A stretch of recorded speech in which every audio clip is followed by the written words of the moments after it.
play. These three words, they're the ones that I live by. With bug eyes, there's nothing that he can't find. We all fly, don't give Buckman the stink eye. Do or die, Schmuel Buckman's an old guy. Schmuel rock and roll, Schmuel rock and roll. Go toe to toe with Buckman, he will eat your freaking soul, no doubt. It's Schmuel rock and roll, Schmuel rock and roll, Schmuel rock and roll. We get buck with Buckman, we know you're up to something.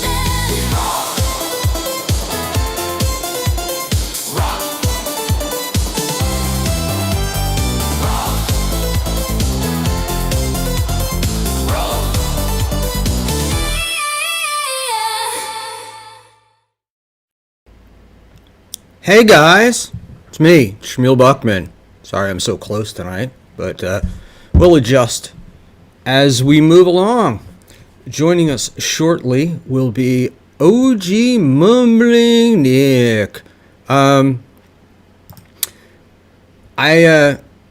Nick's been a friend for quite a while, and we haven't talked in a bit, and then we got to talking about what's been happening with our friend Stuttering John. And of course it was the week of I'm gonna try to do this, pull it back a little bit, but then you get my green screen. You'll live people, you'll live. So there we are. All right, let's hit the comment section. I got 15 people in here. Thank you very much. A lot more than I deserve, that's for sure.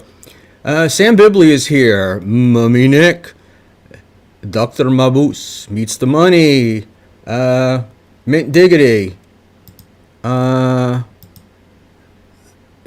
Is this a comment on another show going on right now?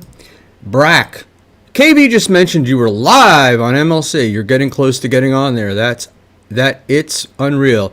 I've been on there before. I've been thrown off on KB's show. And to be perfectly honest, I've never had a desire to go on there. So there we go.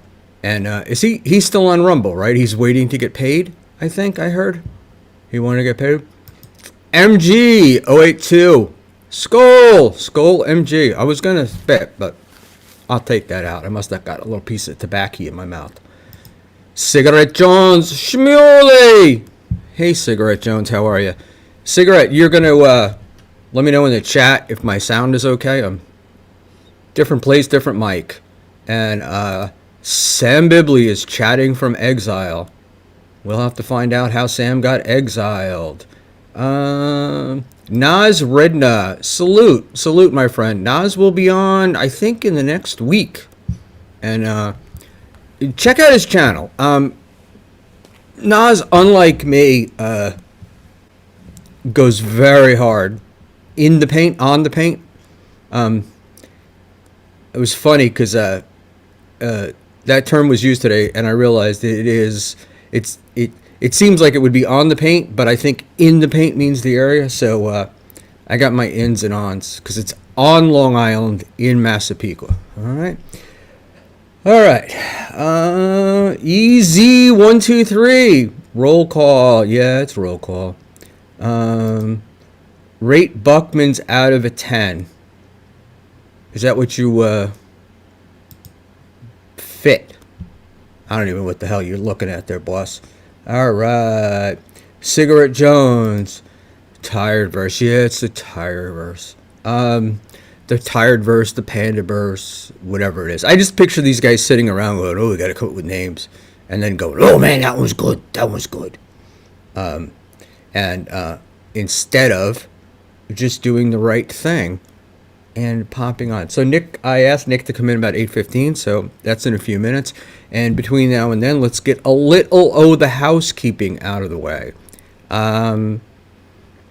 I would appreciate it if you would like. I would appreciate it if you'd help get some subscribers. That would be awesome.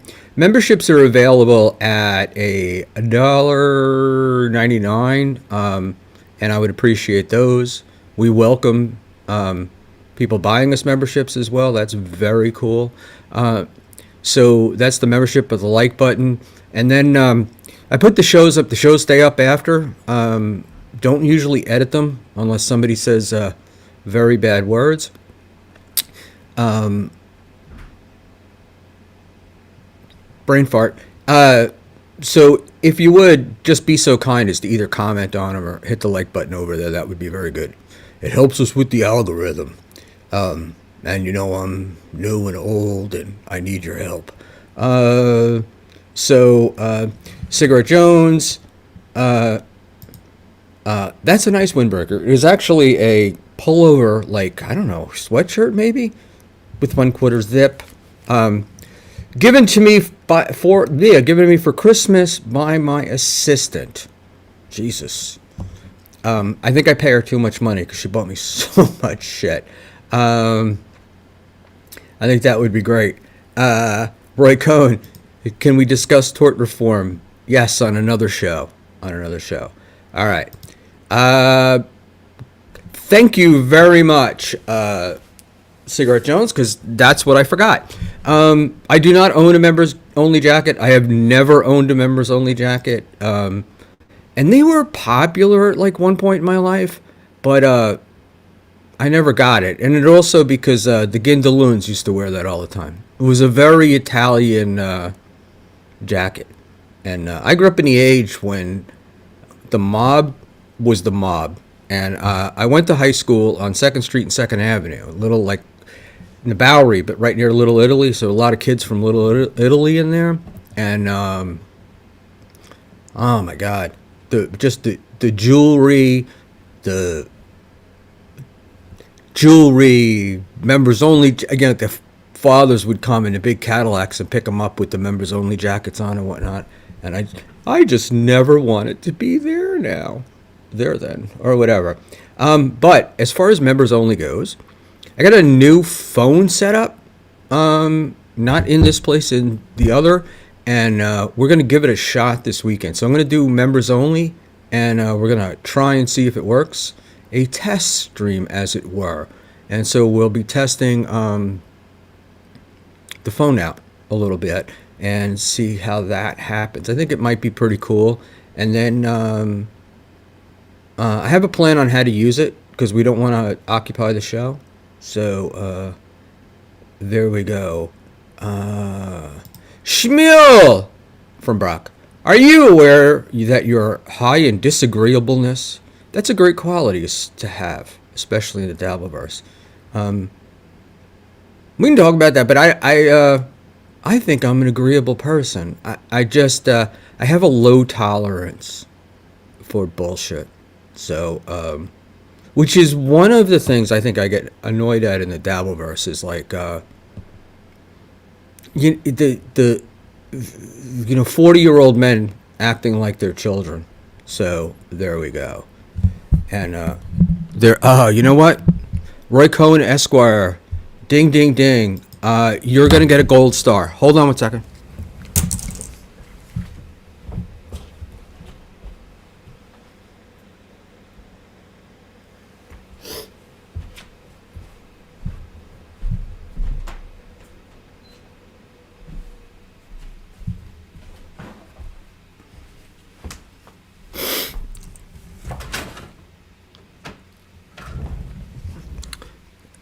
All right, so I had the air filter going, and the only other thing you can hear are the fans on my computer, which are pretty loud, but I'll move them away just for shits and giggles, because I want you guys happy.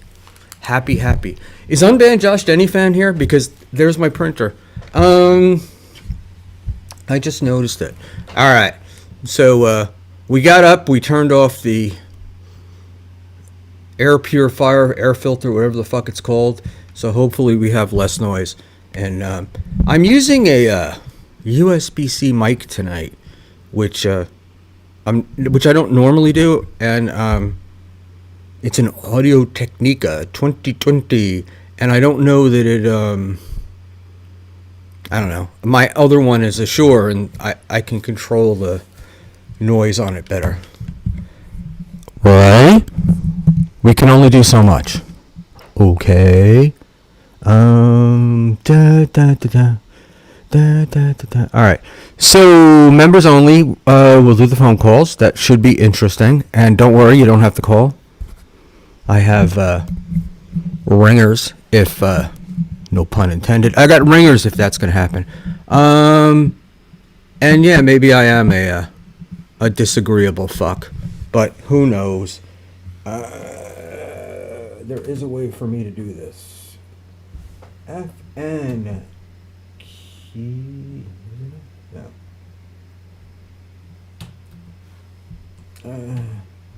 Anyway, I'm on.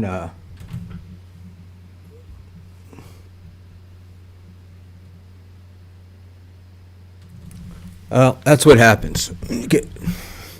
You're not used to using it, but I think I put my laptop on performance, so the fans are a buzzing. But maybe we can negotiate this thing. All right. Disagreeable is a better way to go through life than being a people pleaser. Yeah, but it's so funny because I'm a disagreeable ball washer, so I don't know how those two things fit together, but I guess it doesn't really matter because there's not a hell of a lot of truth going on here. All right. And I'm about to text my boy Nick. Da, da, da, da. All right. What setting? Oh, you're talking about the sound. My what do you call it? Jesus fucking, God damn it, you people. See, I'll tell you what. Most people don't annoy me, but Mr. Panhandler always does. It's like there's nothing you can do to make the man happy. Nothing you can do to make the man happy. How bad is that? Turn the mic volume down. You guys are amazing. How does that sound, fellas? Any better? Any better? Any better? It's funny. We usually get a Bobby Riza. Tonight we have a bank Riza. Interesting. And yes, my friend Panhandler, but a spoonful of sugar makes the medicine go down a little easier. There we go. I don't even think he's here. Is he? Final boss. We need some special effects. The only special effect we have that Final Boss had was the air horn, and Panhandler was about to come through the fucking internet and grab Final Boss by the neck with it the other night. And there we go. I can't send Stevie the link. He has blocked me everywhere. He was here and he was good, and then he just fucking got all pissed off. I think when I mentioned Kevin didn't go to his brother's funeral, that was kind of a final straw for him. So he went there. And in case you can't tell, I'm stretching a little bit because I didn't want to get into the Stuttering John stuff until Nick got here. So we'll give him a few more minutes. And if he doesn't, I will get in. Mary Poppins, correct. Ding, ding, ding. Mint diggity wins the day. All right, our guest was here. That was gay. If you think that was gay. Nick's here, Nick's here, Nick's here. Why is this doing this to me? Hold on a second, my friend.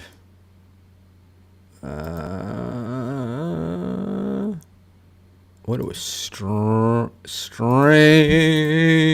day. La da da da. La da da da. Oh, I know why. Because I did something the other day. All right, hold on a second, my friend. We are going to do this. And God almighty. Every time. Every single time. All right, hold on a second. I am going to make my life easier and just do it this way. So you guys can hear me, but I don't think you can see me. And let's just see.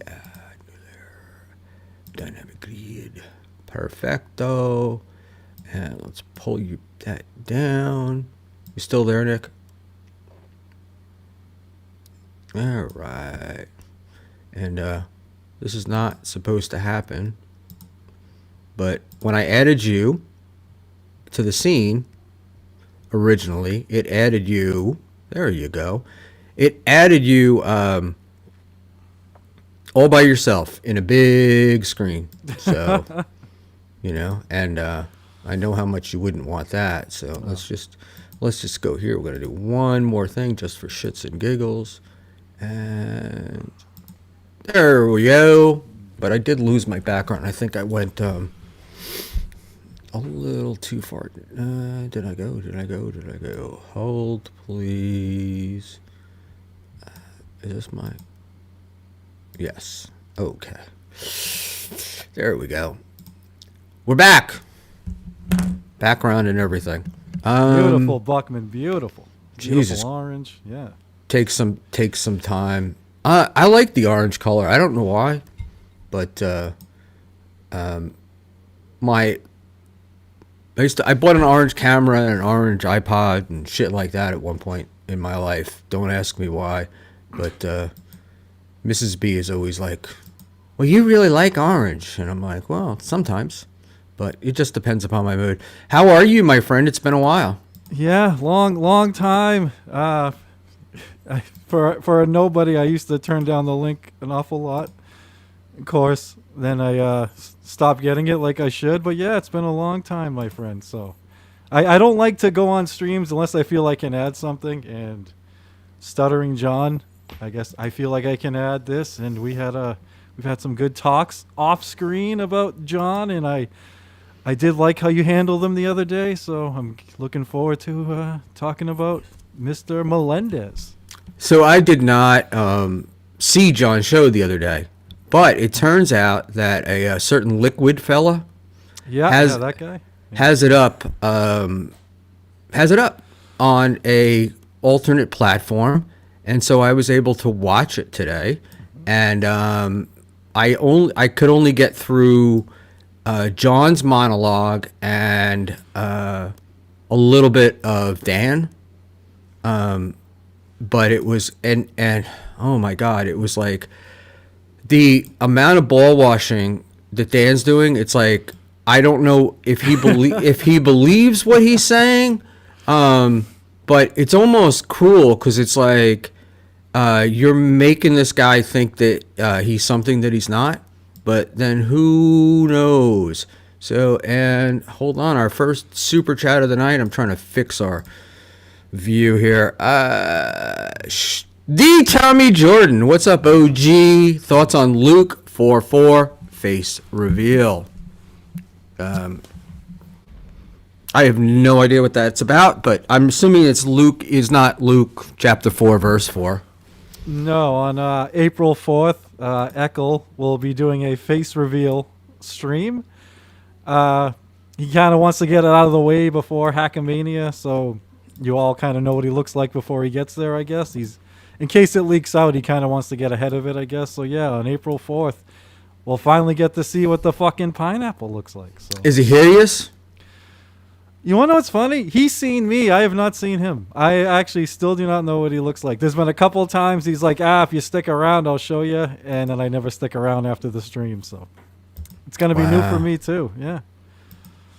Wow. Because that's always, when I met Cardiff for in real life the first time, I didn't know who he was. I would never have guessed. Yeah. And then I heard that he leaned over and gave me the potato voice. So that was pretty damn interesting. But I was laughing because I almost said to Echo, like, "Oh, you're gonna show us that you're hideous." You're like, if he were really good looking, like So Thorough Joe Burrow, my even beloved chatter, like those guys, tall and handsome, I feel like he wouldn't be doing this. Yeah, I mean, I don't know. I remember with when John, I think I'm average looking at best, but I wasn't a mutant, so John didn't like say anything. So that was a plus for me, I guess. If John doesn't fucking you fat fuck, you fucking ugly fuck, I guess you're not too bad. So Yeah.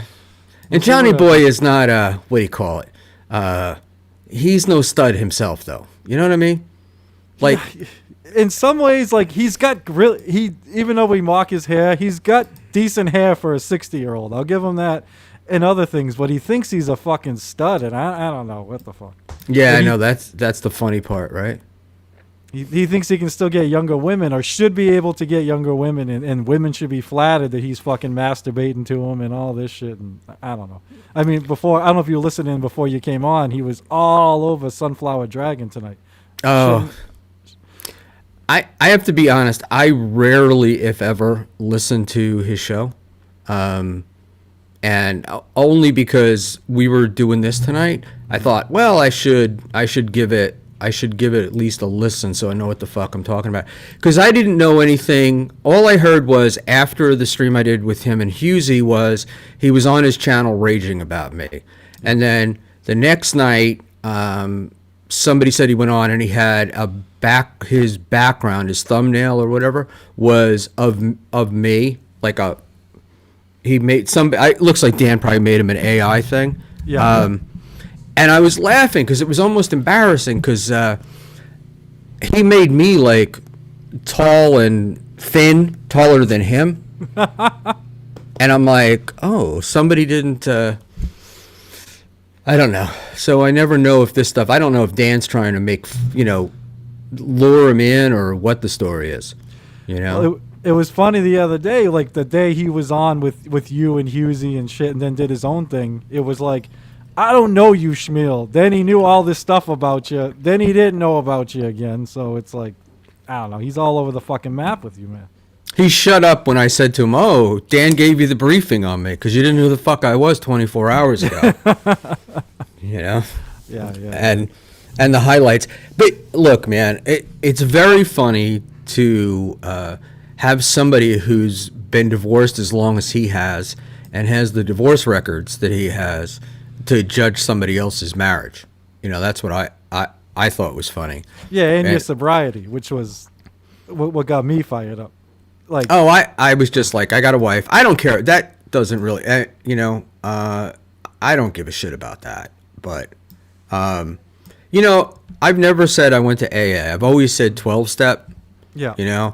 And the reason why people do that is because if you say you went to AA and you get in there and you relapse, then people go, oh, that AA doesn't work, And so it's like 12-step, and then you can decide in your mind, what that means.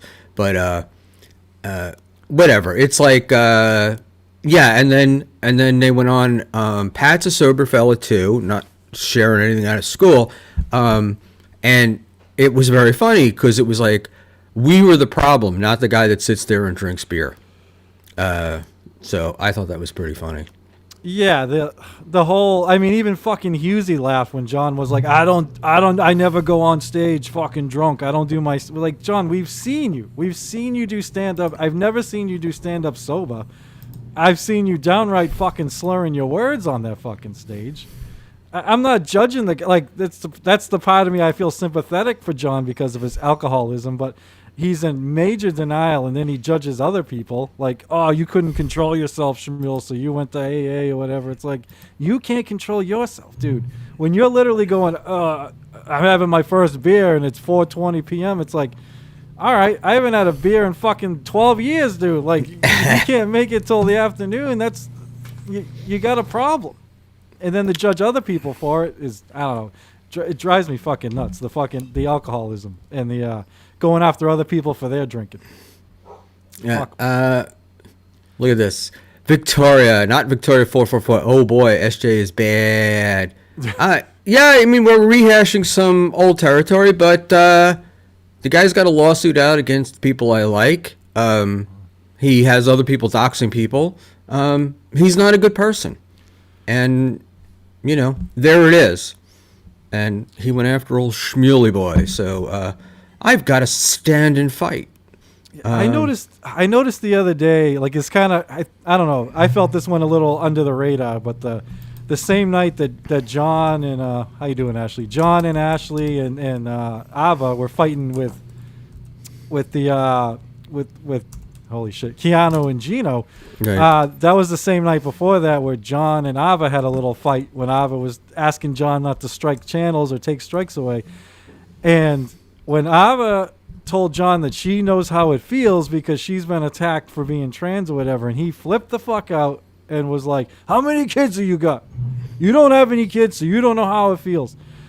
And that like blew my mind because John, like the thing is, John's trans kid gets attacked, so John deserves sympathy.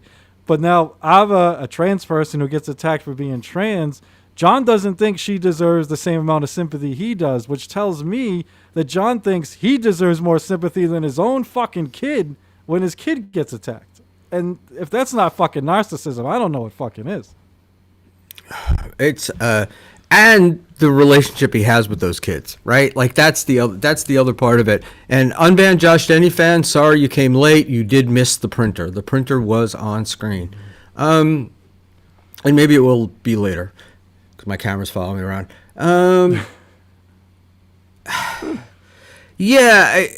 Look, the stuff for me, the stuff with John had gotten old. I wasn't really, I don't really pay attention to it.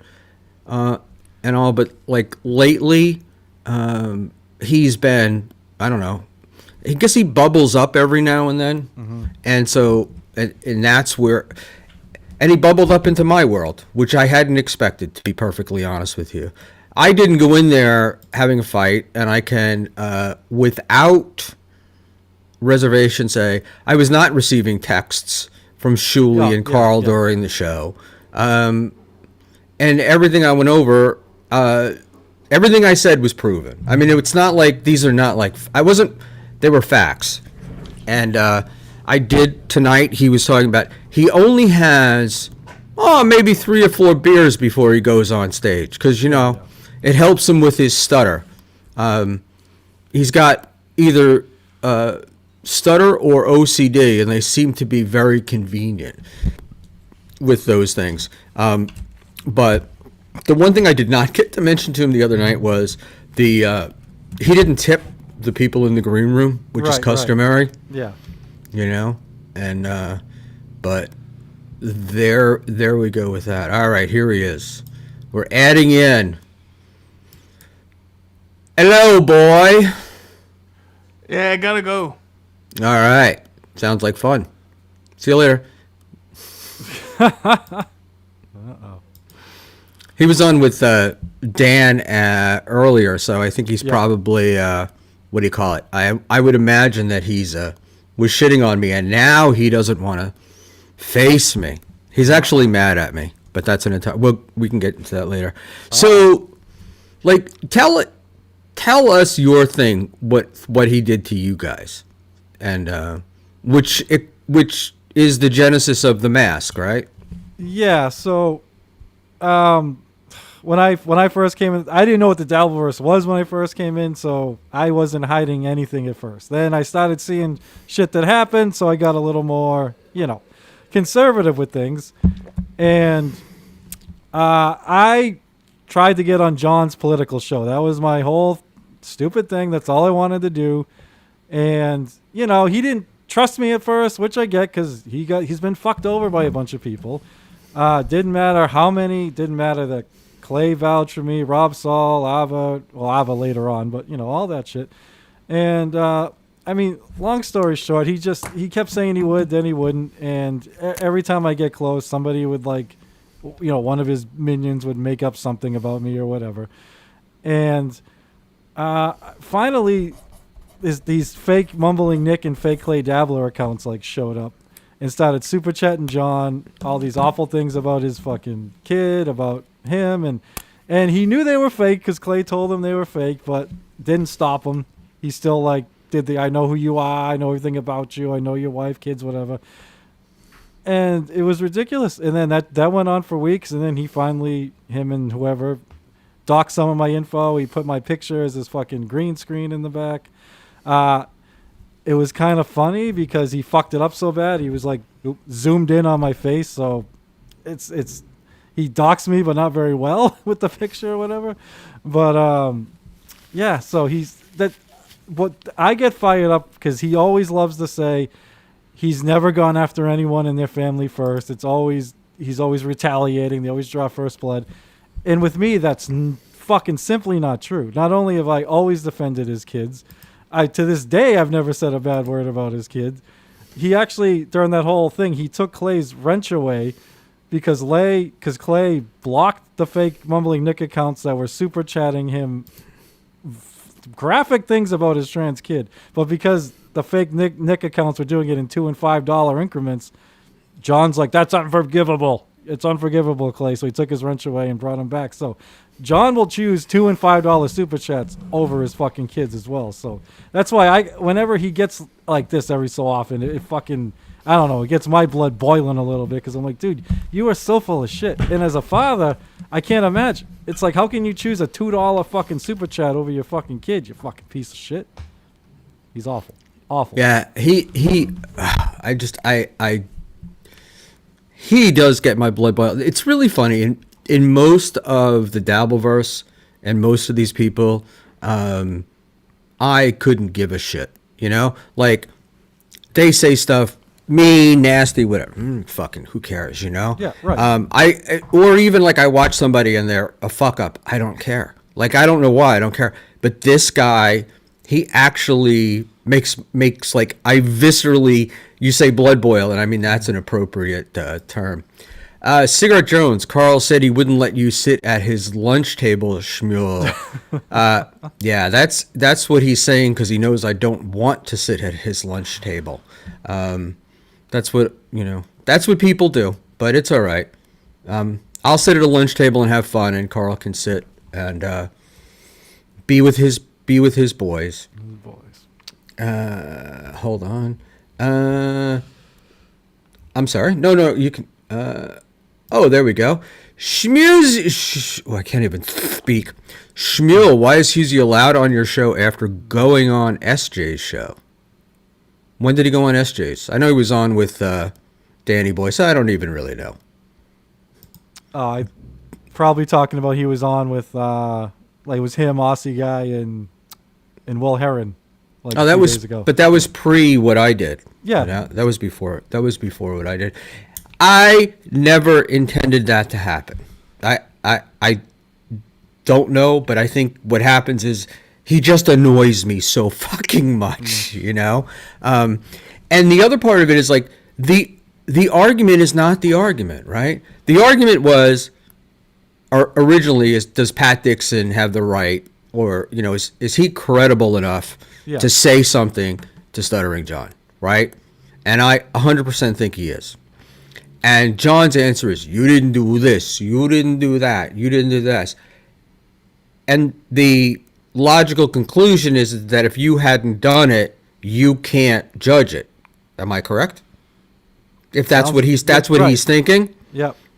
And who did he have on? What did he do on the day of the Oscars? He had Richard Roper on, who's never acted a day in his life, whose entire career has been critiquing film. Yep. So there we go. And that's the what do you call it? Issue, the crux. It's typical John, It's just typical fucking John. He really is a piece of shit. And the reason why I now that I think back, I think the reason why he got me so annoyed was he reminded me of growing up, and I had an alcoholic mom, and they're very much the same. Like the behavior is so classic. It's very much like, oh, I'm going to do this for you. I'm going to do that for you. They never do it, or they don't show up, or they show up late. Everything revolves around them. But it's like, they feel like they did all those things. Like in their mind, they took you to a ball game once, and they think that every Saturday they were getting up at 6 a.m. To take you to a ball game. Yeah, I think I told you off here. My father was an alcoholic. He even drank Busch Light. That was his beer. So when John switched to Busch Light, I was like, you got to be kidding me. And yeah, my dad didn't drink hard alcohol. He drank whiskey every so often, but mostly just beer. He worked all day. He didn't start drinking until he got home, but he still threw back like a 12-pack every night, and he died at 57. So for John to say he's not an alcoholic because he only drinks light beer and does this goofy fucking beer math. If I have 6 beers in 3 hours, I really only had fucking 3 beers because half of them are out of my system. It's fucking that fucking drives me insane.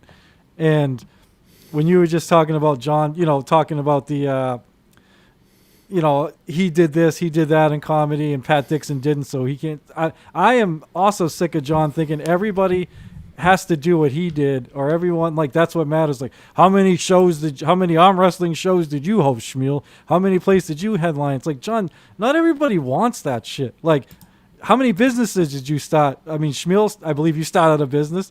I mean, I'd be like, John, how many fucking protests did you go to? You're all into politics. How many fucking, I'm more into being a husband, a father, going to work every day, a fucking provider. I don't care about hosting arm wrestling fucking championships or headlining a fucking stress fact, whatever. And he just thinks that means everything, and fuck everybody else. It's like, dude, everybody has different things they want in life. We didn't all want what you fucking wanted, man. And he just can't seem to get that through his fucking head. All right, so with that, like, that people get mad at me because I will bring up his kids, and they say don't bring up family, and I'm like, this guy's brought it up more than anybody else, right? He uses the kids as a sword and a shield. He will beat you with, I raised 3 kids, and he will also say at the same time, when you question anything, don't bring my kids into it, and to sort of expand or expound upon what I said earlier is, I think that's my biggest thing is, like, I really feel bad for those kids, like, even as adults, because everybody wants to love their father, right? Like, you want to do it, and assuming that there was no, like, sexual abuse or that kind of stuff, like, this shit is always it's recoverable, but when, like, at some point the die is cast and the kid changes his name, Yeah, see, it's weird. I always felt uncomfortable with the kid stuff because as much as I don't like John, I have to believe as a father he loves his kids, and yes, I've heard the supposed stories of what happened, but I honestly don't know. So I try to stay away from that stuff as much as possible. Like, the only time I bring it up is, like, when someone's attacking his kids or whatever. I've defended them and stuff like that. And then I try not to even touch it besides that. But you're right. John does bring them up all the time, which is the dumbest thing to do if he doesn't want them talked about. I don't know why he does that. I'm going to unban Josh Denny fan. Schuley's, it's not Schuley's, but it's mine. I don't know what Schuley's argument is if someone mentions their kids on air, it's fair game to do whatever you want to them. Does this make sense? Why pretend to have these principles? This is not just an inadvertent mention of your kids on the air. This isn't like, I took my kid to the ball game, right? This is using your kids as a weapon against other people. And then because if you can fuck somebody by claiming, you're a parent and you have kids and it's so terrible, it's bullshit. Because he uses the kids to go at people, and then when it comes back and people ask questions like, whoa, didn't you, like, go out to a bar and, like, abandon your 9-year-old, right? That's not a question about his kids. That's a question about him. Right? Yeah. And the big issue I have is, and again, honestly, it's none of my business when it comes to this part, but when people do say awful things about his kid or kids, he repeats it over and over and over again, and I that drives me fucking crazy. And that's what makes me question if, like, sometimes I'm like, does he unconsciously want people to go after his kids so he has like a defense, so he can be like, you came after my kids, I can do whatever I want. Like, sometimes I think that's part of it, and that's fucking insane. So you're saying that he encourages people to go after his kids, so then he has a justification for coming back at people? I honestly think it's a subconscious thing. I don't even think he realizes it, but they went after my. That's when he gets the most vocal. They went after my kid, like he yelled at Ava. You don't have any kids, so you don't understand. It's like, right, John, as a father, I understand that it's infuriating. So that's why don't talk about specifics with my kids on the fucking air. And if someone said something about my kid, I wouldn't mention it and tell everybody so that it got over the Dabbleverse. I don't know why he does that. All I can think of is that it's this subconscious thing where subconsciously he knows certain groups of people are gonna run with it and say awful fucking things that they shouldn't say, and it's indefensible what these people say, whether John brings it up or not. But I don't know why he does that, knowing that there are gonna be certain people that are just gonna say shit. Yeah, I agree. Whoever is anyway. I just took care of that. All right. So, Mr. Panhandler, sorry. I don't know, man. I get really frustrated with the whole thing, because it reminds me of like being a kid. I just remember being a kid, when you want to say something about, say, like something nice about your parents, like you want them involved, but then you're afraid to have them come to something because you don't know how they're going to behave, right? You probably experienced that with your dad. Yeah, shit. I got a story where my parents were at a wedding, and I was the oldest. I was like a teenager, and I had my two siblings who were younger, and my cousin was with us, and my cousin ended up having, I guess, what was a panic attack, but I had to take her to the hospital or whatever, and so I had to call my parents. They had to leave the wedding, and my dad showed up at the hospital fucking hammered, trying to talk to these doctors, and he's trying to open doors that are locked, and all this stuff. And yeah, and so I know what you're saying. If my dad honestly was pretty good if something was like scheduled, like a Little League game or a concert, whatever. He was good. He didn't show up to those things drunk or whatever, but right afterwards, yeah, he'd start drinking. So I can imagine other people had to worry about that shit. Yeah, when I get closer to death, I'll run through some of the stuff, because it was like I grew up in a fucked up situation, but everybody says that everybody's got problems, so you just gotta fucking it's like the whole deal is it doesn't really matter, right? Because this is then and this is now and that was then, and it's like you can live your whole life being stifled by that stuff, or you can move on. But you gotta put your nose to the grindstone kind of thing, and move forward. Terrible. I'm misusing metaphors. Beginning to feel like karmic. All right. So let's go back. So now he put your picture up, doxed you, but he tried to dox your wife, right? Or did he have like people calling your job? So yeah, he had somebody call my wife dozens of times and text and leave like kind of nasty, threatening messages. And yeah, I don't know if he put them up to it, but yeah, he was working with somebody and they both did this shit. So yeah, he tried. Somebody put up part of her phone number. He doxed how she was employed at the time, stuff like that. So yeah, it was, and even the picture of me he put up, the original, I think part of the reason it was all zoomed in is there was 3 people in that original picture. It was me, my wife, and our youngest, who was like 8 years old at the time. So knowing John has that picture is fucking weird. And he just kind of cropped me out of it and then zoomed in on it and fucked the whole thing up, thankfully. But I remember when when TSN was covering it the next day. They had Kumi on, and Kumi was like, "Yeah, the only way I can recognize this guy is if I'm walking down the street with fucking binoculars and I'm fucking." Oh, I know that zoomed in fucking face.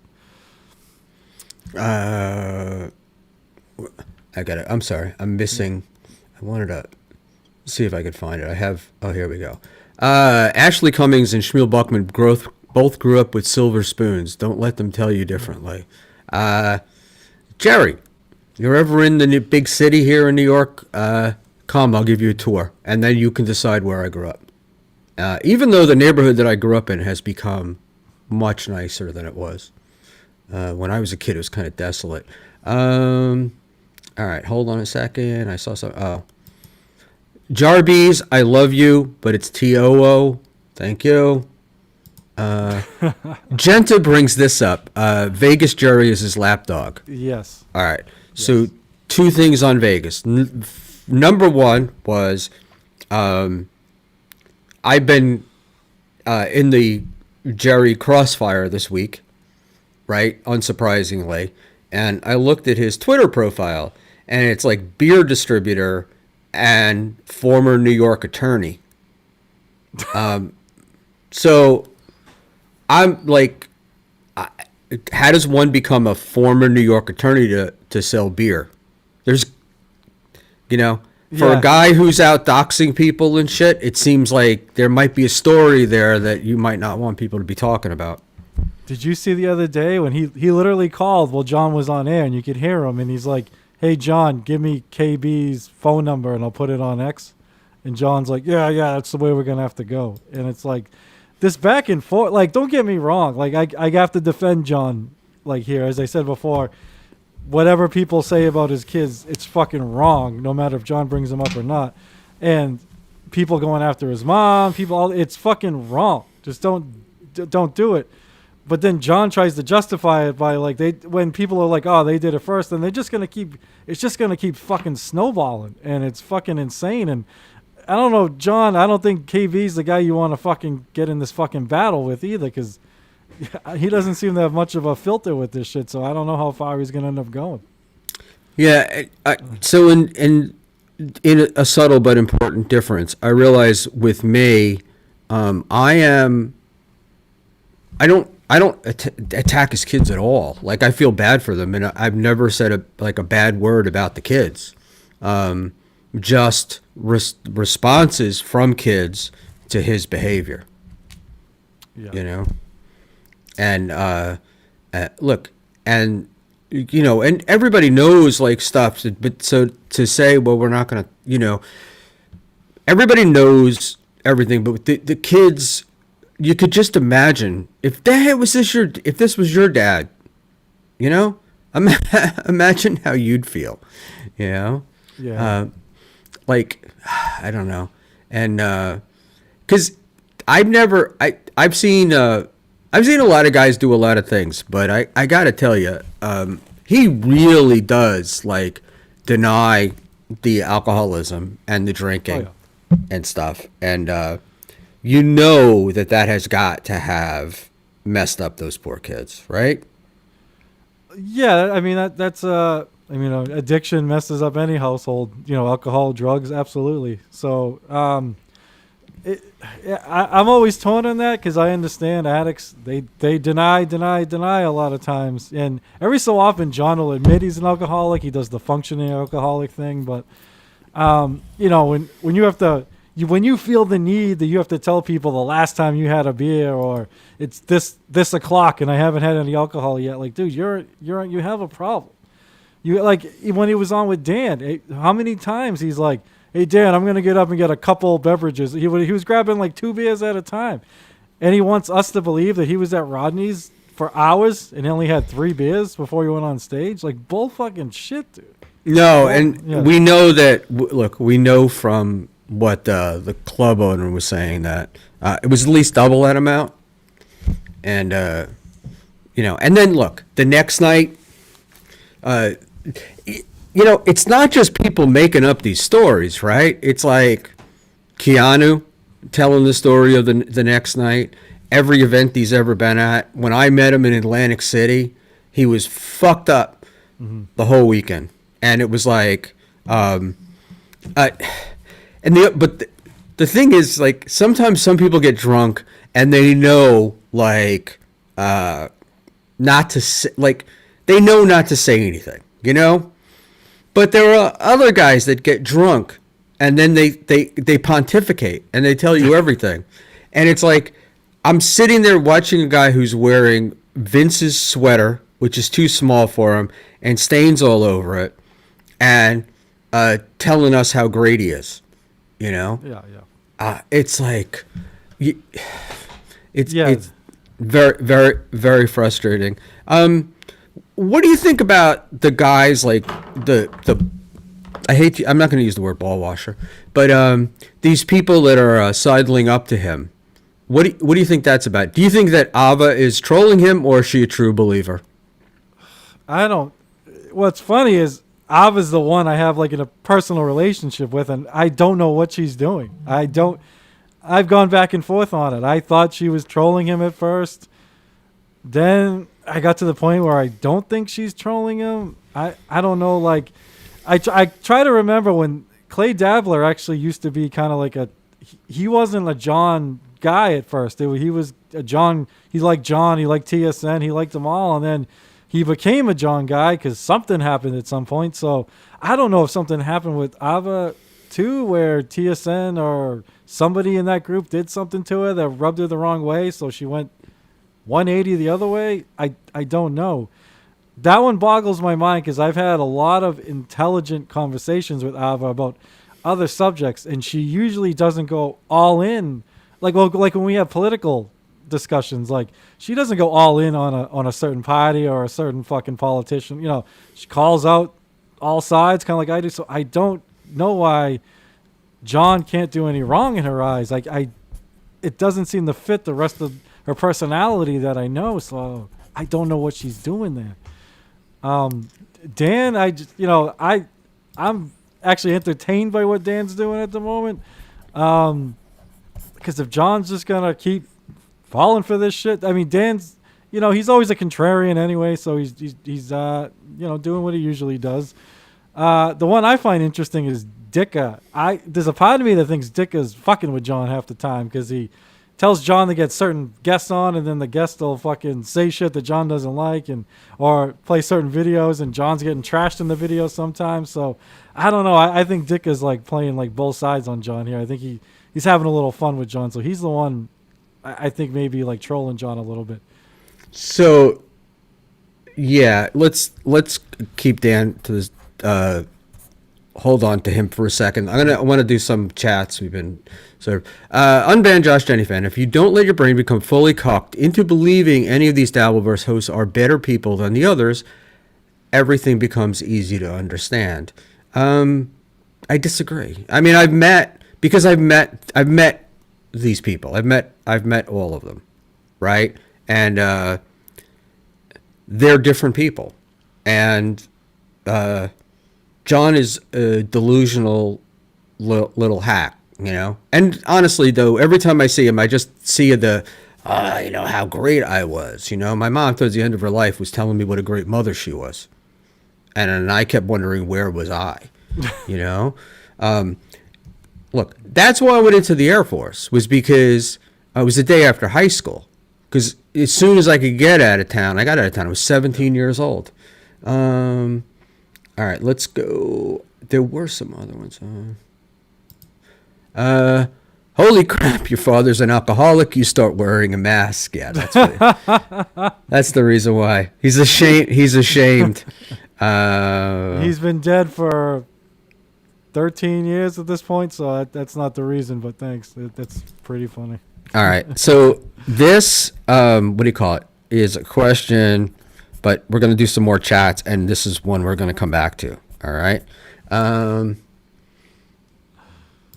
Numero uno, did you see the red bar thing today? I have no idea. Those two, I don't know why I pulled that up. I was trying to be polite to Ms. Ashley, who I love dearly, and haven't, I used to talk to her all the time, and then we drifted apart. Oh, no. So sad. I don't talk to Ashley too much anymore either. You brought up that, what do you call it? The Keanu thing, right? The night Yeah. that the Keanu and whatever. I have to tell you that what Keanu did to Ashley, with telling a story about her getting harassed at work, to me was about as despicable and low as you could possibly get. But, and then of course, everybody responds, and Keanu's like, I trigger people. Beady, beady, beep. And it's crazy. It was bad, and it's like I think we all knew Keanu was gonna turn at John at some point, but I almost have to give her credit that she turned at a good point, because I could totally understand not wanting to get in the car with a fucking drunk driver. She did the "you're suffocating as a friend," John. Like, I don't know. She planned her escape pretty fucking well. It worked out well for her, so I got to give her that one. Because I think she's right on the drunk driving thing. I can't say she's not.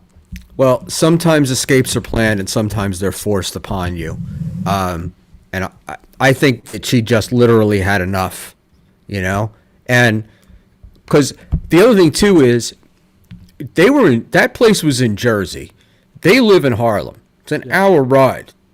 I'm sure that the cab fare, Lyft fare, or Uber fare was more than she made that night.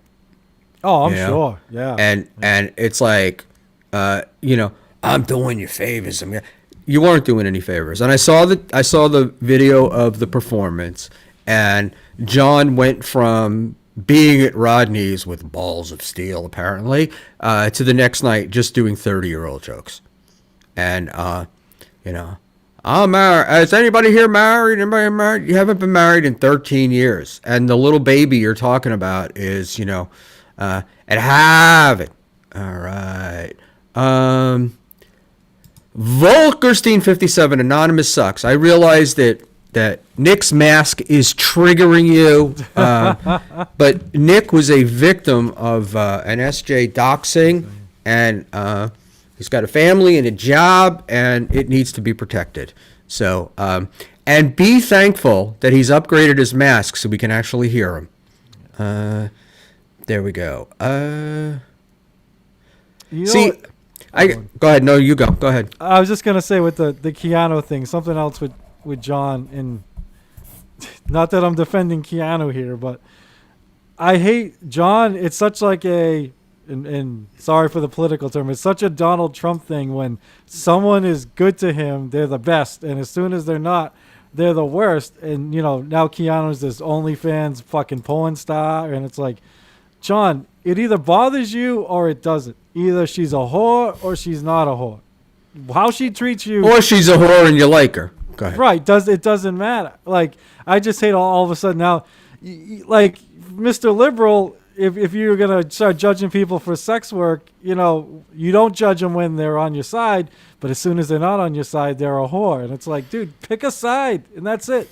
That's it. Yeah, he's so transparent. That's the whole deal. Like, I don't understand why anybody would want to get close to him, because you've just seen how it's turned out in all of these other, all the other things have turned out the way for this guy, right? Like, he's shits on everybody. Anybody that he has as a friend, or has had as a friend, he's lost, with the exception to 3 or 4 people. And I've met Jerry, and I have a feeling that Jerry might not be the best at making friends. So that's it. And look, there's a lot of Stern love, right, still out there. I mean, these guys remember him from the Stern show. So, sorry, kids. I'm trying to keep up with the chat here, but... Yeah, then there's a lot of people that don't like Shuli and Carl, so they go towards John. Like, he could be doing a lot better than he's doing. It's just he's the worst judge of character, and he's, like, unbearable sometimes. Like... Even me, I've said this before, I've never wanted to be John's friend, but I wasn't looking to be his enemy, and I thought he got piled on kind of hard, at times, and I was actually sympathetic to him a lot, but fuck him. Like, he's a fucking dick. Like, again, I didn't do shit to the dude, it's just, whatever, Johnny. Yeah. All right. So I'm gonna go back to this, and then we're gonna go back to the Swan Song. So this is Drunken Donuts. Picking sides is foolish. Who wins? Who loses? I think it's hilarious. I think that's a mischaracterization because it's not about who wins and who loses, right?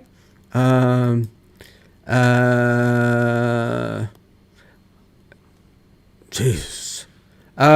It's not about who wins and who loses. It's about it's individual things. It's like one of the things that I get is like, well, if you like Carl, you can't like somebody else, right? And the most tribal people I've found in here are the MLC fans, but this is not. I'm sorry, I got to put somebody in timeout. I apologize. The what do you call it? The can you tell I just got my brain sidetracked? No, the deal is with these guys is like I don't like it's like my mind doesn't work that way, and that was my big thing with talking to John the other day. It doesn't matter whether Pat Dixon hasn't been on a stage in 10 years. It doesn't matter whether Anthony Cumia is more of a piece of shit than John. None of those things matter in this circumstance, right? Because the behavior you're reaching to is John's, not everybody else's. You take those things, what aboutisms? Well, what about him? What about that? It's the old, if Johnny jumped off the Brooklyn Bridge, right, would you do it? You know, like it's stupid. It's stupid, and it changes. It's an attempt to change the argument and deflect from what's really going on. That's my view on that. But I get accused a lot of being team this and team that. I ain't team. I'm team me, and I'm only in competition with me. I just see it's like if I meet a guy, I like them, or I don't like them, or there's somewhere in the middle. Like Carl's okay, but he's not a guy like I want to hang out with. Yeah. You know what I mean? Like, and I've never asked him for a link. I've never tried to get close to him. Any of those things. I've met him at events. I say hello. He says hello. End of story. And we move on. You know? Is he a bit of a dick in the way he treats people? Some people? Yes, he can be a bit of a dick. But it is what it is. But I'm not hanging out with the guy, so why would I care? You know? It's like, it doesn't touch me internally. It doesn't strike a nerve, so to speak. Go ahead. You mean he wasn't texting you that whole time the other day when you were talking to John? Like John thought he was? I've never gotten a text from Carl. I've gotten, what do you call it, DMs, but that's it. And no, he was not DMing. None of them, because this is the thing with John is he thinks they care 24/7. Yeah. And they don't. I frankly believe they look at John as a cash cow, and now with the lawsuit as an expense, right? Yeah, like when I was early in this Dabbleverse, there was a time when I was like, are these guys all working together? Like, is this like is John and Shuli and Carl, like how much is this is fucking real? Because they all need each other to make money. So I was even wondering, I don't think that anymore, but before I knew all the details, I'm like, are they working together? Because it's manipulating us, because this is how they make money. This is what they do. And John, before John did to me what he did to me, he was accusing me of working for Shuli. Then he's like, my moles told me you were gonna porn bomb me if I had you on. You're working for TSN. It's like up to that point I had never talked to Shuli in my fucking life, and he thinks I'm fucking having these conversations with him. So he's fucking delusional. One of the things you learn early on in this universe is that the people that are your moles giving you information are usually just trying to make a fool out of you. Yeah. Right? It's the troll thing. So Drunken Donuts. Carmax is fantastic to watch. A younger version of Stuttering. When are you going on, S.J. Buckman? I would go on any time, but I don't see that happening. Based upon my view, based upon how mad he got and the stuff that he's been really mad about, I believe that I touched a nerve. That is my feeling. Because the comment that I made about Leno, right? Not saying that he's a good... Right. Like, how come Leno never said anything? And John, when's Leno said anything about anybody? He doesn't say anything. And he said that on the stream. But then he said it again when I was watching with the show from yesterday with Dan. He really gets in there, you know, with he's like goes on about how Jay did this and it's somebody's nerve was touched, right? So you can tell, like, he's got where his feels are, and he got the feeling with that, the feeling with being drunk before going on stage, all the things that we know are true. Ooh, I think there might be a fight going on in the chat. Also, you also date Mersh, moron. I am 6 minutes behind on the chat. Hold on. Sorry, guys. It's flying by. As usual, if anything is like super important, whatever. And everything is relative. This chat is not flying by major standards. But I'm an old man, and Ice Dancer, Schmuel, stop staring into the camera. I have a setting on this that can follow my eyes. It is the creepiest fucking thing. Schmuel eyes. Yeah. This guy here, Frank, with one of the million Franks, their business revolves around John. Of course, they think about him a lot. Yes, but my point is it's like Carl for sure. Hopefully for surely. If John went away, Carl would be fine. But you know, you make hay when the sun shines. You know, he's there doing this shit.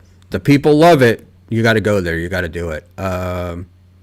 Jerry Shepardini says, you haven't learned shit. I'm sure that's directed at me. Brack, true. DV is more normal and wholesome than the real world's demented news and or the real world's demented views. How do I say? See, this is... all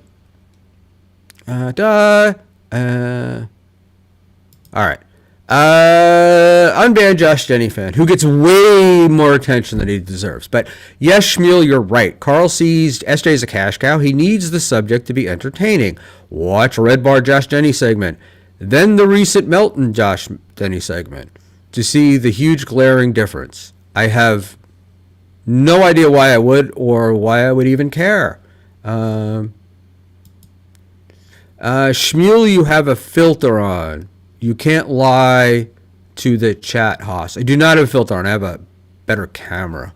I'm a little Osmo Pocket 3, which costs like $750, and I've been using like cheap webcams and do it. I put this link up, peoples. This is on Rumble. You'd be able to find John's show from yesterday with Waddling Dan as they critique the performance. So there you go. Very cute, Josh. All right, let's just see here with Drunken Donuts. That vomit drunk Gino said that he couldn't make it because he was hungover, so he let his Skittles cake. Wife travel on her own so they can pay the bills. Actually, that's not what he said. What he said was he was pissed off at John for the night before, and he had embarrassed Gino, which I know is almost impossible, and that's why he didn't go to Tommy's the next night. It's difficult to open up YouTube and play your stream back just to make sure everything sounds good. Thank you, Peter Sky Parker. And I got the big fucking follow on Twitter from Peter Sky Parker after all this time. So I was very happy. And Christian Blatt agreed with me. Anything else you want to say about John before we pop into his cohorts? Nah, I think I covered the narcissism, the alcoholism, the fucking... Yeah, no, I think we covered it all. Right. So I guess just to wrap it up, but he's going to come up later, obviously. But but just to sort of put a bow on this, he's a drunk loser who has led a lucky life. He won the lottery, pissed away the lottery winnings, and had a mother who backed him up.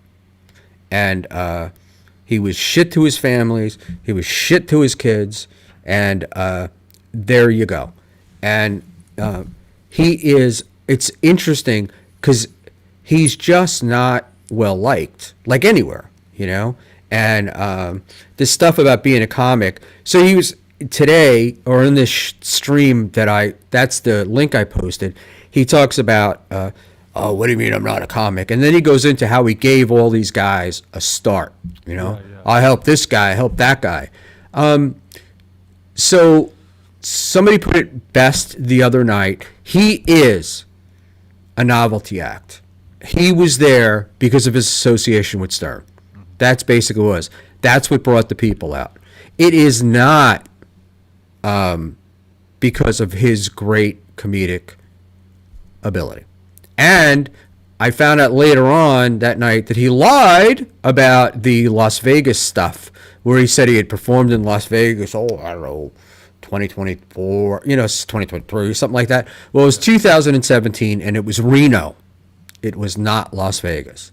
So, but he got the state right, so there we go for that. Probably had to fly through Las Vegas. Schmuel, are you aware we hear you breathing through your nose on the mic loudly, like how Brennan does it? Yeah, this is an emergency mic setup, so you got to bear with it. But it's for my friend Nick. All right, we've had. Let me. I got to move. I want to move around the chat. James Balmer, 3231. Panhandler lives. My wife is sure that a neighbor is going to start complaining about me yelling. And Panhandler lives. And then I thought I did this one. Shut it, Balmer, for Mr. Panhandler. Fun chat. We tried to start the other day an RIP Panhandler thread, but they felt that was bad. Yeah, I was live and I had to make sure that wasn't true. I was like, oh no. Because I didn't know if people were fucking with me or not. So, glad you're alive, Mr. Panhandler. Teddy Ruxpin. Schmuel is beer, says Jelly. In fact, Jerry Holland, you met him. I met him at Hackamania last year. I didn't ask him for his ID, and his name tag just said Jerry on it. So, I don't know what his last name is. I always thought it was Gallo, though. So, I don't really know. What do you, just to play devil's advocate, there is something with John. I do have to give him a little sympathy on this.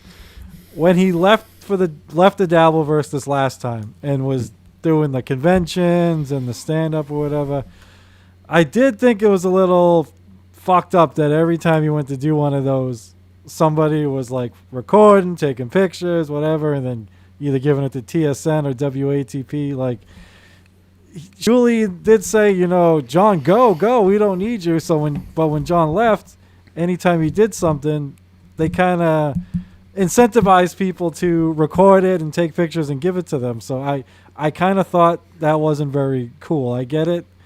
People are going to do it anyway, but if you're going to say, John, just go, well, then let him go. I don't disagree with you. So, and I don't know if they said to go to those places and do it, but look, I'm assuming that at every one of those things, going, I've never been to one, but assuming that I did, I would imagine that going there would be to see how much this guy or that gal has fallen since the day,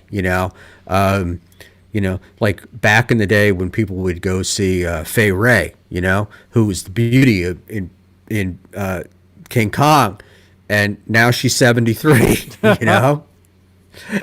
and it's or these guys that had like one role, not even like sort of this ancillary Star Trek character, who's there, and at the time he was young and he was in engineering and he had hair, and now he's like an old fat guy, so I just imagine that the people would take that stuff, take pictures and do that. I don't think in any other universe we would see them, but I'm going to imagine that in there's probably parallel universes where somebody's taking pictures of somebody else. But if you were, I don't have a problem with somebody taking it and then sending it, but I would be annoyed to think that somebody told them to go, like you made a special trip at the behest of Schmuel to go do it. I think that's a little ridiculous. Yeah, I think I put myself in John's shoes. It's like, if I left the Dabbleverse, I wouldn't want Dabbleverse people fucking following me everywhere. And, obviously that wouldn't happen to me. But John, if he was the other side of it, though, is John always kept poking his head in on Twitter talking about the Dabbleverse. So he did leave, but he always kept like one toe in the door.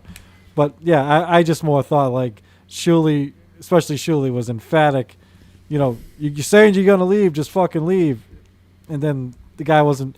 John's full of shit when he says that he got pulled back in. He came back on his own, but he's not wrong that people were fucking with him while he was gone. Charlotte, what an example. What? God, sorry, man. Charlotte Prolific. I keep wanting to say Pacific.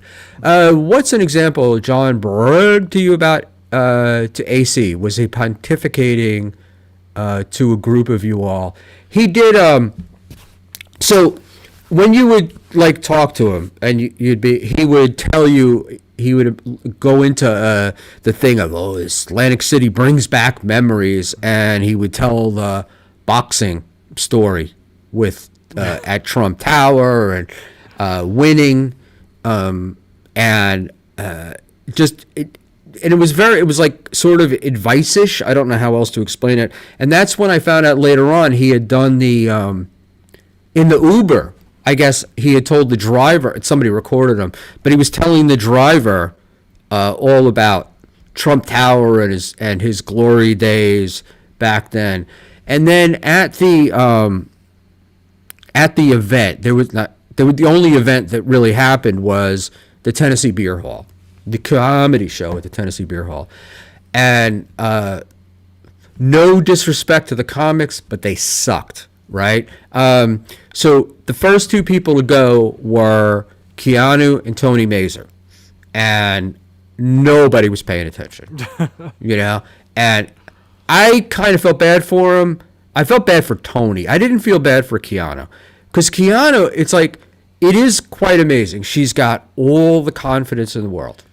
I mean, it's hard to meet anybody with as much stage confidence as she has, and boy, do her jokes suck, and they're totally out of place, right?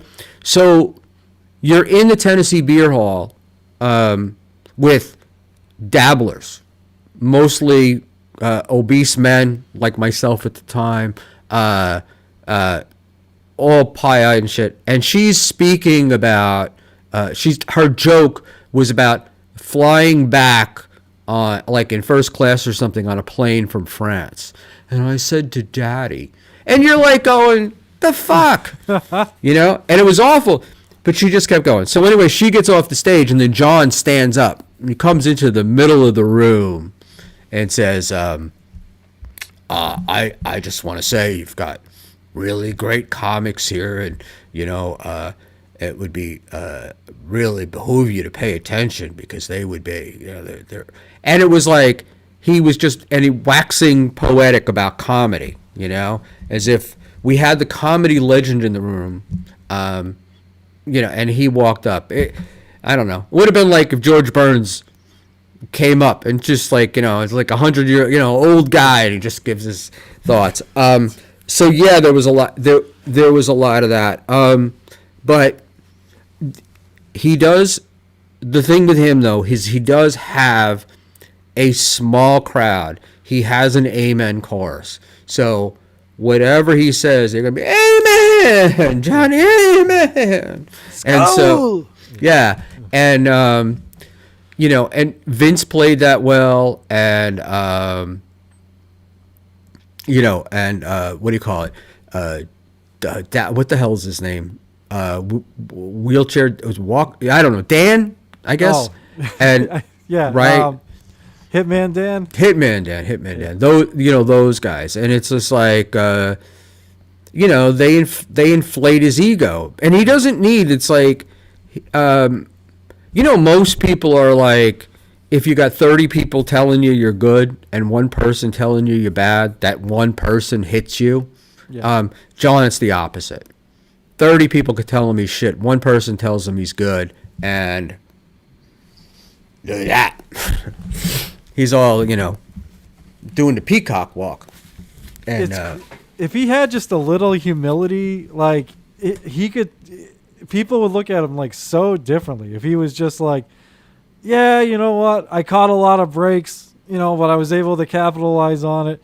And now, you know, I'm towards the end and whatever. I'm just podcasting and, you know, my comedy days are behind me, this and that. But it's like, he's got to always fucking bring out. I know his resume better than my own fucking resume at this fucking point.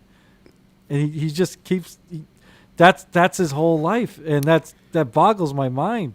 I could never think that way. I know we're all different, but to care so much about like old jobs, I mean, they're gigs, you know, these old things you did that aren't very relevant anymore. I don't know. I'm sure it was cool, amazing experiences he had, but you can't make that your whole life. And then you just end up with this sad fucking exit at the fucking end like he's doing right now. yeah, Chris Mack. Well, let's put this up first. Ashley Cummings. John looks for the third input. Chris Mack.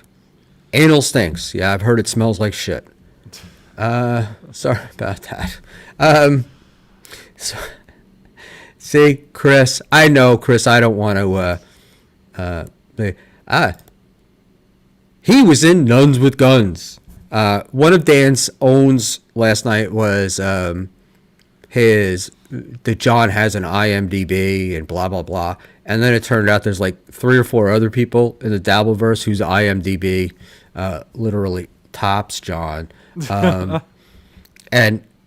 But you know, we didn't talk about that. All right, I gotta ask Swan Song, do me a favor, just if you could repost what you posted before, because there's no fucking way I can go back there.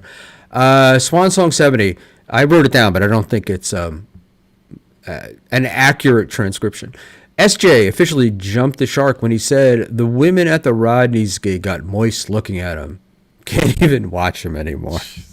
Somebody spilled beer on him or what? Because it's the only way you're getting moist around John. See, it would be funny to me if he didn't believe that shit. You know what I mean? Yeah, like, yeah. Right? Like it would be a goof. But the reality, all things indicate that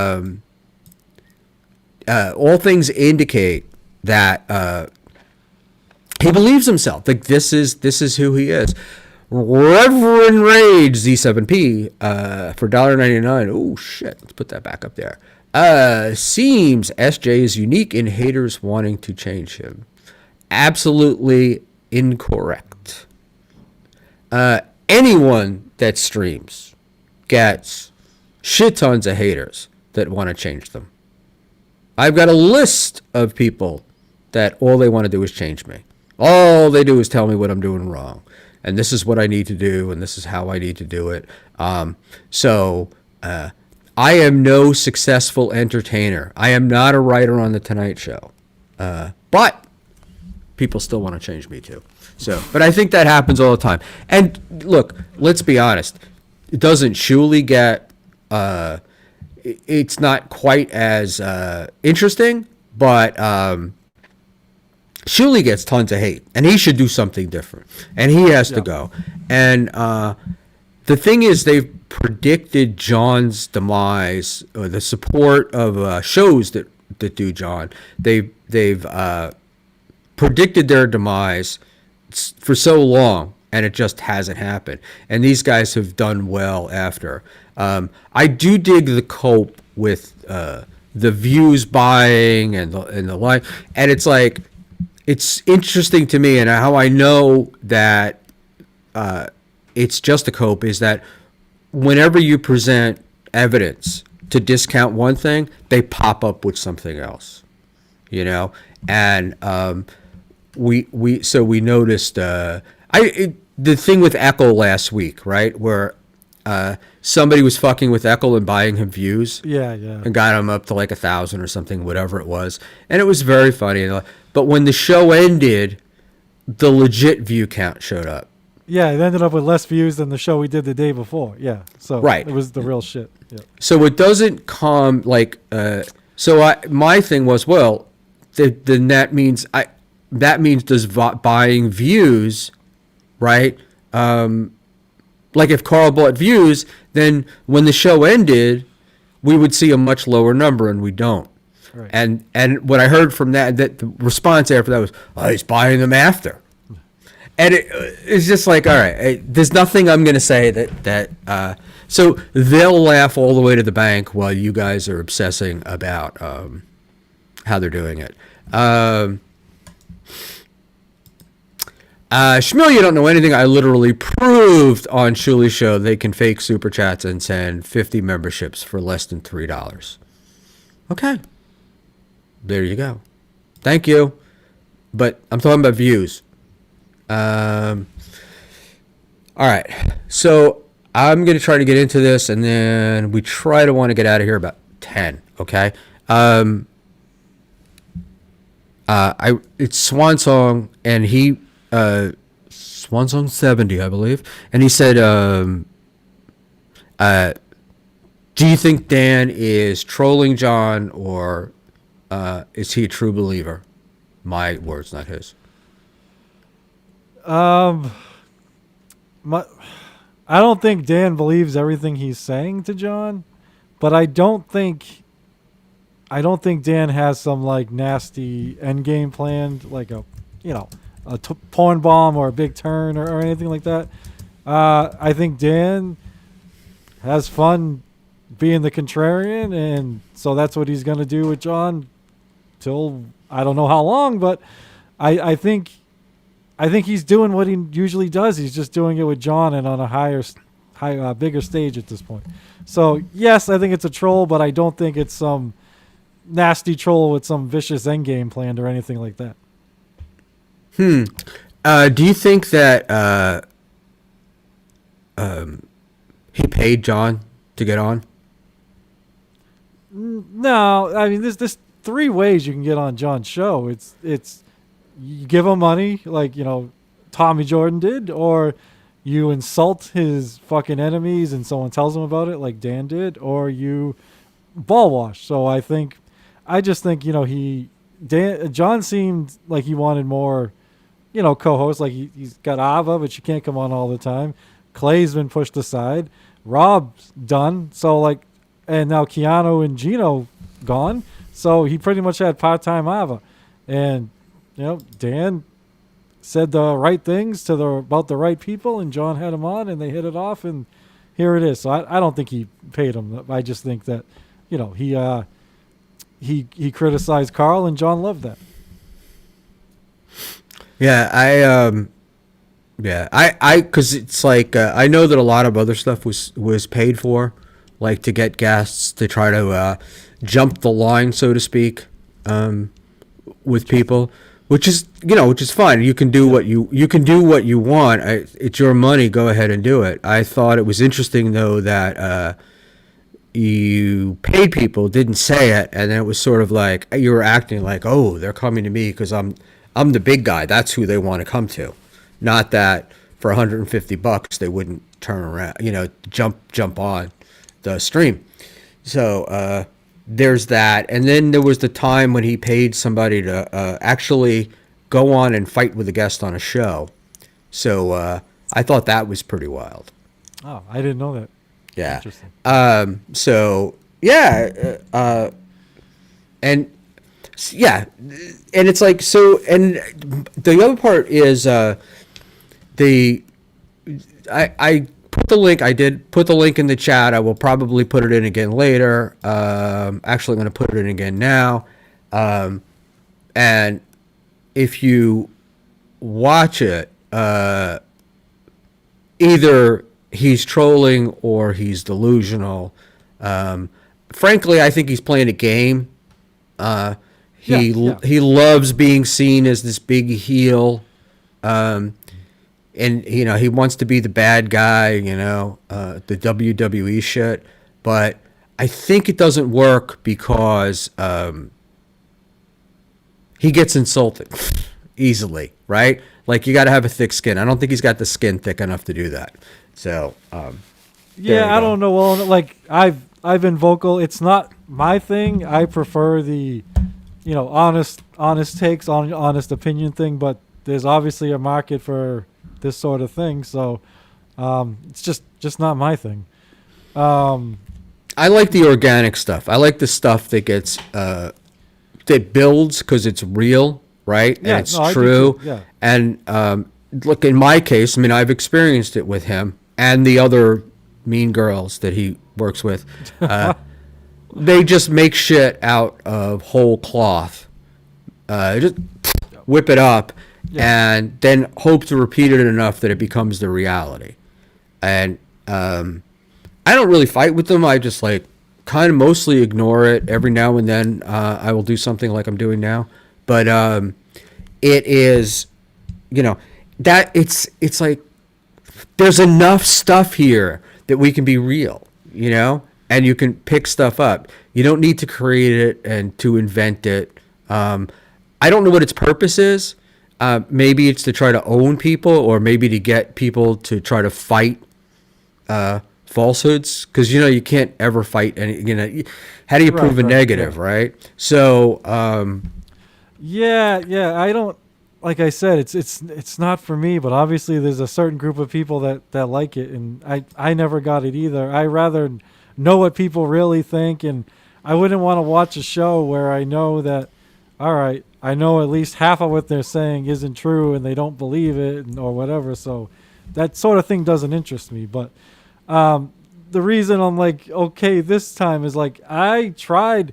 Clay and I used to try and warn John, like, hey, this person showed, hey, Quad's clearly fucking trolling you. This person, and he never listens. I didn't say anything about fucking Keanu, but we all knew it. People were telling him.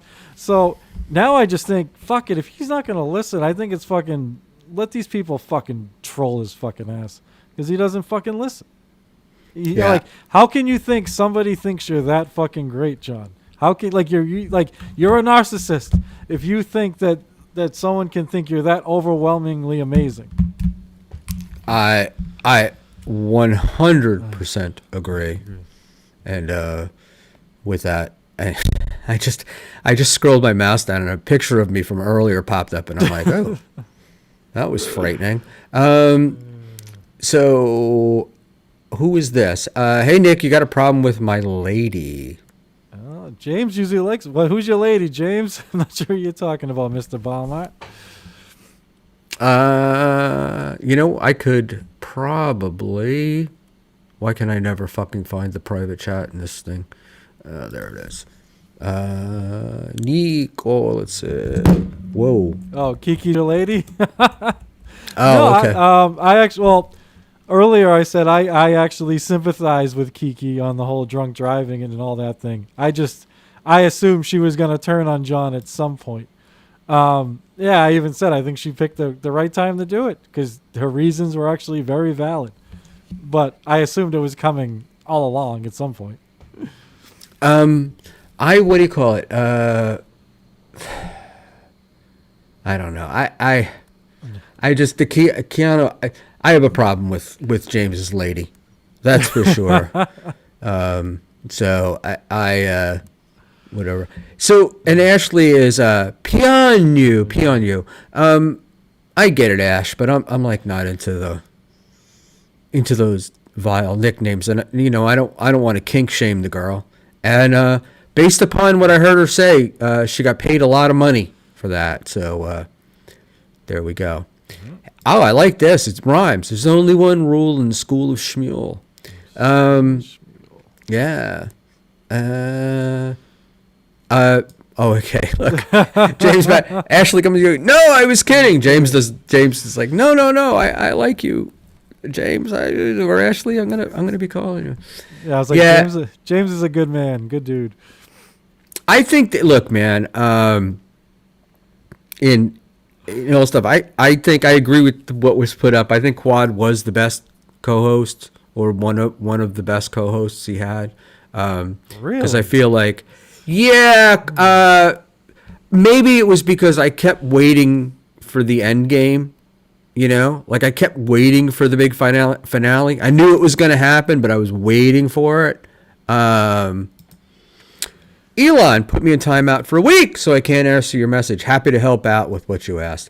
Thanks, buddy. I'll send you my email. You're the best kinky loco for $4.99. And that Elon, judging by Twitter, I don't think he has anything to do with it anymore.